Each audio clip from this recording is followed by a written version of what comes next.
Thursday, February 8th. Is Ryan Day college football's new bad guy? Fickell bringing in Vrabel up at Wisconsin. Jeremiah Smith, Michigan falls apart. I got gold pants and more. Thanks for joining us on a Juck on Bucks Thursday. Let's get to it. You can go out and do whatever stupid deals you want to do. The most ridiculous buyouts in the world. And we want to be careful. You'll get a total pass. You'll get a pass. Give us our jerseys back. It's our birthright. We deserve it. And maybe you should just sit out and listen. And welcome into the show. Awesome Juck on Bucks Thursday we got here for you. Buckeye World is going a little nuts right now, as On3 just reporting maybe 20 minutes ago that Luke Fickell may be having Mike Vrabel in some capacity up at Wisconsin. I'm reading the quote here from Fickell, and it sounds to me like he's just saying he's going to be up visiting, maybe helping out a little bit. Not that he is going in any kind of coaching capacity or joining the staff in any way. So obviously that's something that would really get under a lot of Buckeye fans' skin, as we've talked for a long time about. Everybody wants Vrabel back, and Vrabel saying that he wants nothing to do with college football. Then to see him go as an assistant up in Wisconsin would irritate a lot of people. But let's be fair here. I mean, yes, Ohio State's his alma mater, and he has coached at Ohio State, but Fickell and Vrabel are best friends. And even in the quote here, Fickell's talking about he hasn't talked to him since last week. So clearly they still talk a ton. And going out to help your best friend in a year where you're essentially taken off, it seems like, from coaching, sounds like a really awesome time for Vrabel to stay involved and have some fun and help out his buddy. So, nothing wrong with that. And obviously Wisconsin is our second favorite Big Ten team, right? Definitely I'm rooting for them, as long as they're not playing us, particularly in week 3 when they play Alabama. How awesome would that be to see them upset Alabama? The game is in Madison, and that would be awesome. I was thinking earlier that Ryan Day has taken a turn as total heel. He's like the villain of college football now, according to the national media and the national fan bases, and you see it all the time. Ryan Day is the guy who called out sweet little old Lou Holtz, called him out in the middle of the field at Notre Dame. He's the guy who kicked his 11-1 quarterback to the curb, just booted him out. He's the guy who fired Perry Eliano for not being able to recruit good enough. He's the guy who is going after every big-time recruit in the transfer portal and spending gobs of money to buy a championship. The truth is, Ryan Day has made a change philosophically, but it's none of those. That's all standard. That's all status quo and everything. Ryan Day didn't change anything about his transfer portal strategy. We know that. We've been over it. We're educated fans. But he has changed something. And the way he changed is the thing that they should fear most. Now, they don't fear Ryan Day. They think he's sweet little old Ryan Day who can recruit and has a nice guy culture, and they're soft. But when Julian Sayin wanted to come to Ohio State, and Ryan Day, it was widely reported that they had 48 hours of meetings at the Woody, the coaching staff. And Ryan Day decided at the end of that to take in Julian Sayin. That, to me, was something that Ryan Day would not have done before. That was a philosophical change. And I said at the time that Ryan Day doing this, essentially telling Aaron Noland, I'm sorry, I'm going back on my word. You won't be the only quarterback in this class. I'm bringing in Julian Sayin, who's not just equal to you, but was also the guy I went after before you. And he said, no, I'm sticking at Alabama. Then I went to Noland. Ryan Day had to go to him and say, I'm bringing in Julian Sayin now in this class with you. Now let's recap. Noland was a no-fuss recruit. He was in, he committed early. He was the cornerstone of the class, and he helped commit a lot of guys. He's an excellent quarterback in his own right. But when Sayin wanted to come to Ohio State, Day had a decision to make. Do I tell Noland, no, I'm sticking with you, you're my only guy? Or do I bring in who I feel probably we can assume he feels is equally as talented a quarterback to compete with you? Some would say he's more talented. I would say that myself, but who knows until we actually see him, in college. So doing that was absolutely something I do not feel Day would have done before. I tweeted at the time, and I got a lot of flack.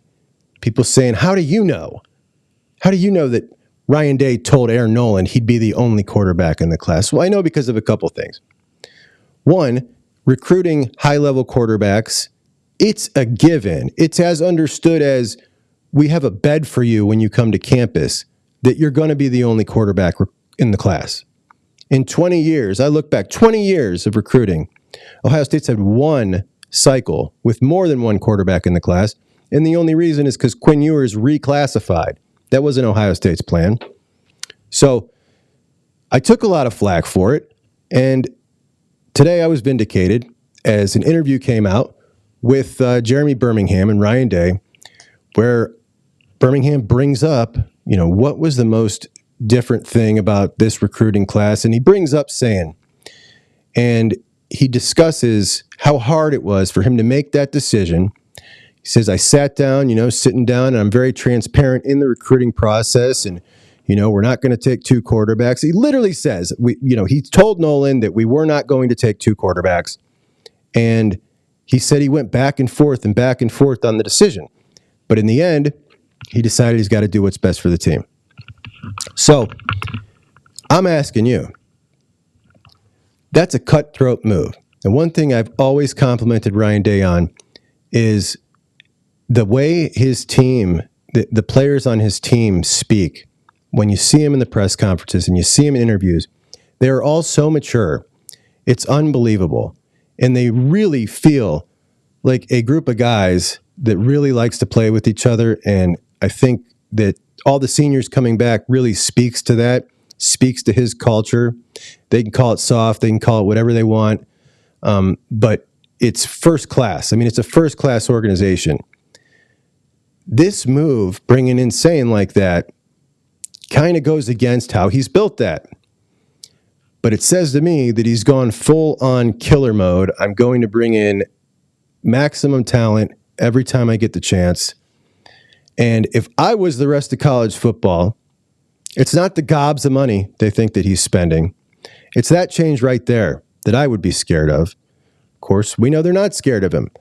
But everything we've seen this offseason, and in particular, that move right there, I think is the reason they ought to be scared of him. And I think it's the reason that Ryan Day, as we've watched him mature as a coach, grow as a head coach on the job, we've watched it happen. I think it's the reason that he is going to turn the corner and that he is going to become a national championship winning coach at some point in his career at Ohio State. I'm not ready to say it's going to happen this season. It's going to happen this season. But I do believe that it will happen throughout the course of his career. And I do think that we are on pace to see Ohio State and Georgia be that number 1 and 2 yin and yang at the top of the sport for the next several years. And I think that because everything that has happened in recruiting with Alabama, the clear momentum surge in top-notch recruits that were previously, listen, every year we have the top recruits. Who do they want to go? They want to go to Georgia, Alabama, or Ohio State. We've seen all the Bama guys not swaying between Georgia and Ohio State, but coming to Ohio State. They're committing to Ohio State in droves. They want to be here. There's more interest than ever before. And at a time where we not only have the greatest wide receiver recruiter in the history of wide receiver recruiting, but Tim Walton stepping up to become one of the greatest corner coaches, DB coaches we've ever seen in our lives on the same staff. But we've also got the potential to hire James Laurinaitis as the linebacker coach. We've seen the pictures of James Laurinaitis on the recruiting trail. If you haven't, they look like this. It's James Laurinaitis standing next to a recruit, and the recruit is going like this. Okay, so they're stunned, they're in awe. We know he's a great dude. We know he's a smart dude. And I just want to say this. When we're talking about James Laurinaitis, does he have enough experience to be a linebacker coach? What makes us think that he would be a good linebacker coach? I hit on this yesterday. I just want to go over it again. When you've been through life for a certain amount of time, you see a type of guy that you know is going to be successful in anything he wants to do if he is all in on it. And if James Laurinaitis, a Hall of Fame linebacker, is all in on being the Ohio State linebacker coach, who am I to say he's going to fail? Guys like that don't generally fail at anything, particularly something that's their expertise, which is being a linebacker. So if James Laurinaitis ends up getting that job as the linebacker coach, and boy, I hope he does. Aside from the fact that I think he will be an excellent linebacker coach if he's all in, and he certainly appears to be, I think you now have the greatest 3 recruiters on one staff that you've ever seen in college football. It'll be amazing. It'll be amazing, and I hope it happens. And I really hope that we hear news on that soon. I wanted to talk about Jeremiah Smith. So, Jeremiah Smith, we all know, the insane wide receiver prospect from Chaminade down in South Florida. He's physically built like an NFL receiver right now. I mean, he looks like, actually, he's built better than most NFL wide receivers right now.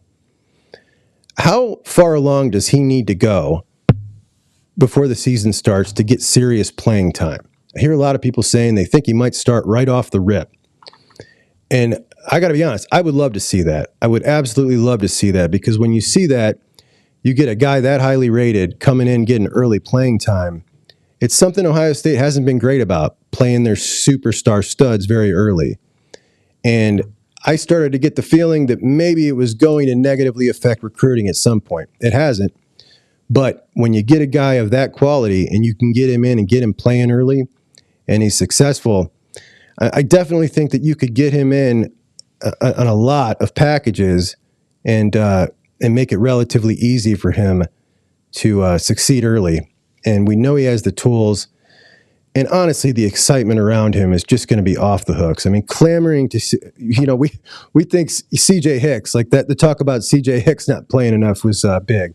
Imagine if they're halfway through the season, there's not been much Jeremiah Smith, the number 1 player in the country as a receiver, which is so odd. So I'm really looking forward to that. I was also thinking today about Will Howard and the running game. So Will Howard averaged 4.5 attempts rushing at Kansas State. And I decided to look back to 2019, Justin Fields, Ohio State Ryan Day offense. Justin Fields averaged 9.5 rushes a game. And I think at the time, and when we look back and we think of the 2019 season, we think that Fields ran some, not a lot though. Like definitely you wouldn't consider it a running quarterback game. I don't think that most people considered it that. I definitely think that we didn't consider it that because we were coming off the JT Barrett era where there was so many rushes a game.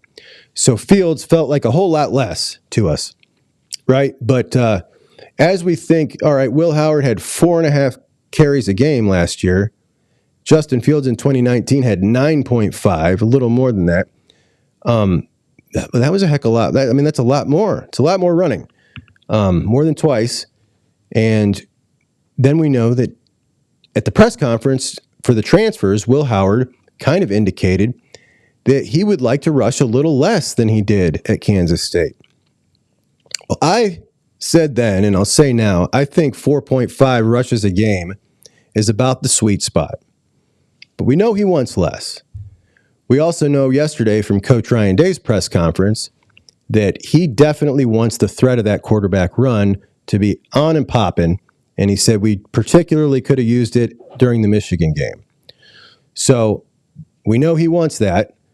We know that he likes the idea of running the quarterback by the goal line because we saw the packages he put in for Devin Brown last season. And no, I don't think that was just a way to get Brown on the field. Obviously, we know we were having red zone struggles for a couple of years heading into that, but I really think that he thought that was the best way to get the ball in the end zone. And with Howard, who he went on yesterday about what a big, strong dude he was, I think that he is going to definitely keep a lot of the stuff that they were trying to do with Devin Brown and put it on Will Howard next year.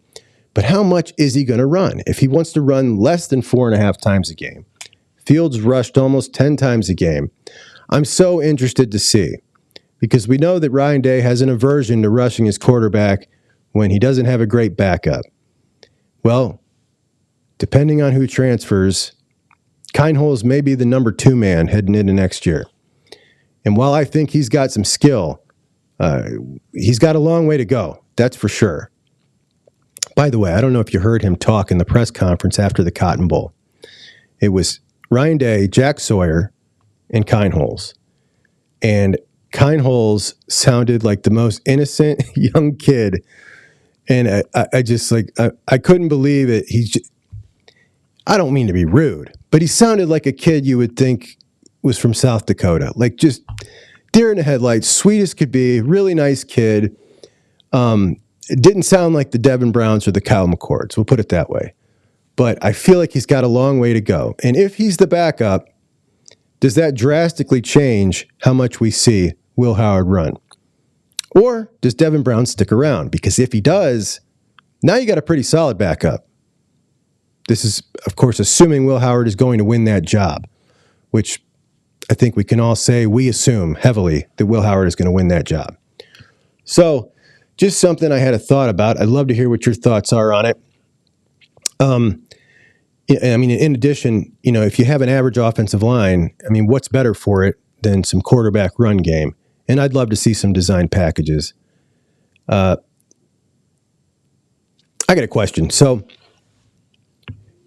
when Michigan first hired Sherrone Moore, my thought was it's the right thing to do because you want to keep this together as much as you can.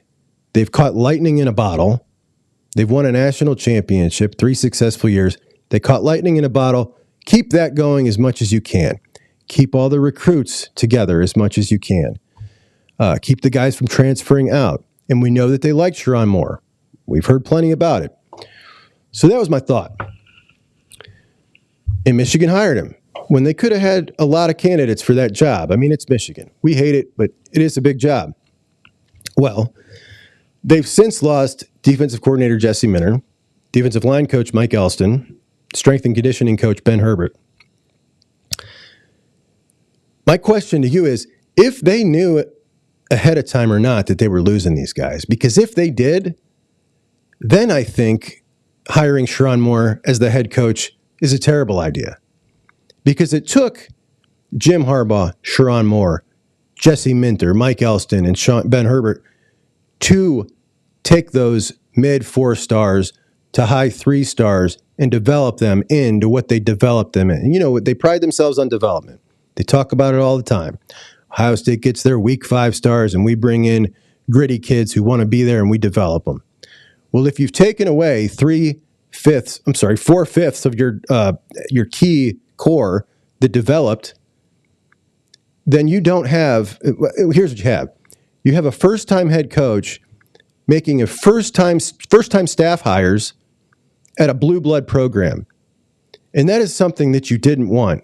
I'm assuming if you're Michigan, I'm assuming you did not know this was happening. And they trash athletic director Ward Manuel. They want him gone so bad. They think he screwed up the entire Harbaugh thing when you and I know that Harbaugh just wanted to leave. They think it was all Ward Manuel's fault, and they want him gone so bad. I think that this hire of Sherrone Moore is a much bigger indictment than letting Jim Harbaugh go, because Jim Harbaugh wanted out. That was clear to anybody paying attention. They don't want to believe it, fine. But this is an indictment.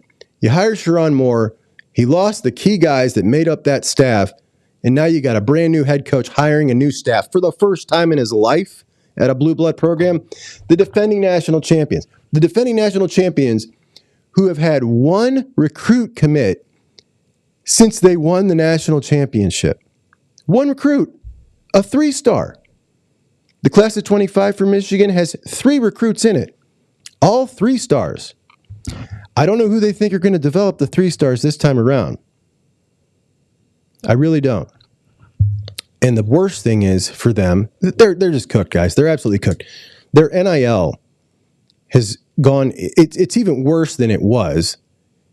And the reason it's so bad is because all of their bigger money guys are rejecting NIL now because they are so emboldened that they won a national championship with lesser talented guys that they're saying, look, you just did it.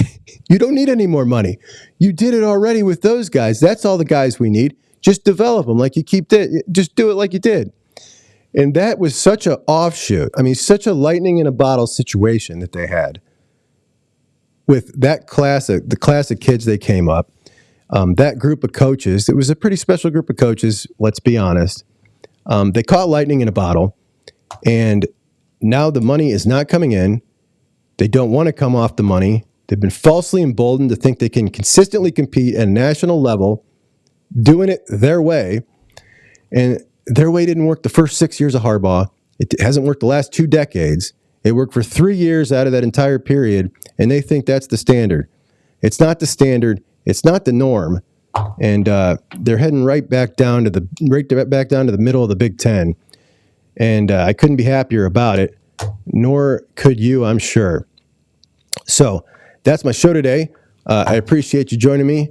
I'll be here every day updating you for another little quick Buckeye fix. And please subscribe, please share the show.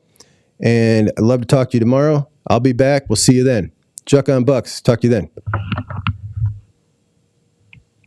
And welcome into the show. Awesome Juck on Bucks. Welcome.